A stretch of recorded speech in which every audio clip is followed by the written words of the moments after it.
Yesterday, President Trump laid out his strategy for Afghanistan, disappointing many who were for getting out of the war by pledging to increase the number of troops, but also declining to say what exact number.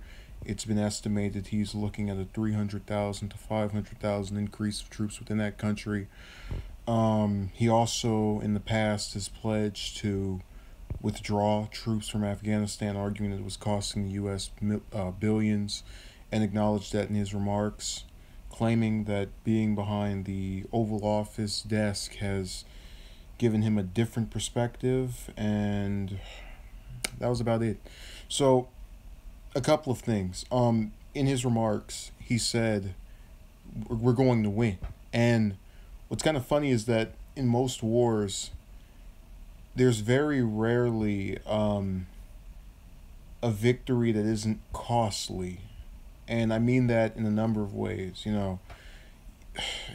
Let's pretend we go through with this war and, we send the 400,000 people over there that they're estimating or predicting he'll send.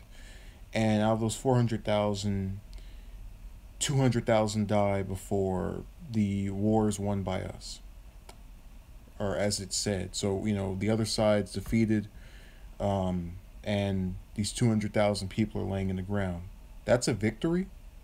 You go home and you celebrate?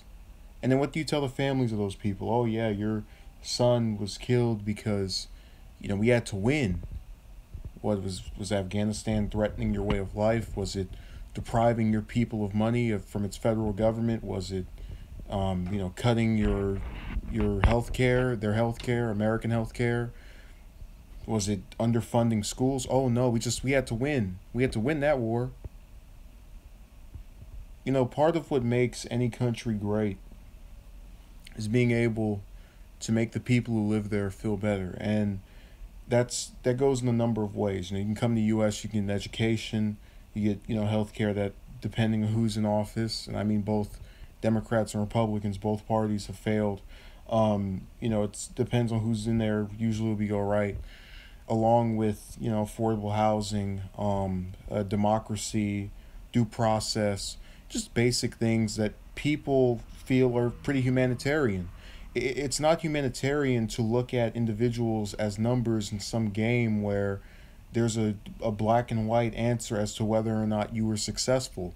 The successful approach to this war, along with most other ones we've been in since the Civil War, barring with the exception of the first the First World War and the Second World War, would be to limit the number of casualties and also realize you have nothing to gain from this. I don't care what's going on in some other country, especially when you have such a horrible problem over here in quite a variety of ways, whether it be the abundant homelessness within several states, including mine of California, the lack of affordable schooling, various programs and situations that are being ignored. Where's Trump's speech on that? Where's Trump's speech on getting all of these, minority children who don't have jobs, occupations?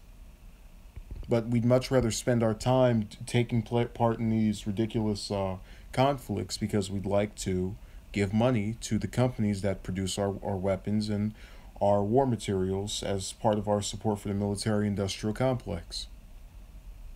It's so irritating to see people who keep claiming over and over and over again, oh, yes, this has been a great administration. I love what he's doing. How do you love this? What's there to love?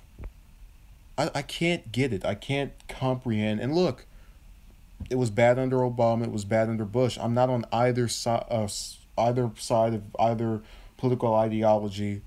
I'm anti-war, and I'm anti-war because there's no reason to fight a war if it's not directly threatening the lives of Americans. And it's very hard to just get a country to become arrogant enough to threaten my way of living and any other person that lives within the U.S. It's very difficult to do that. And they know that we have this arsenal of weaponry, and most countries can't be persuaded that way.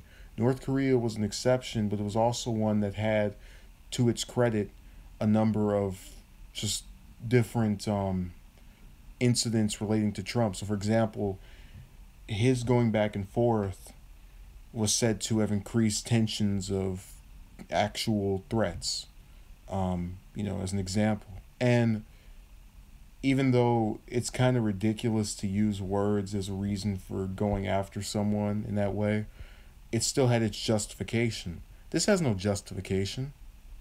When has the country of Afghanistan said, if you don't get rid of us or win this war, we're going to go and invade your country and we're going to deprive your people of their housing, of everything else that they do on a day to day? What positive way could anyone be impacted by this? That's what I'm trying to figure out. Thank you for watching. Have a good day.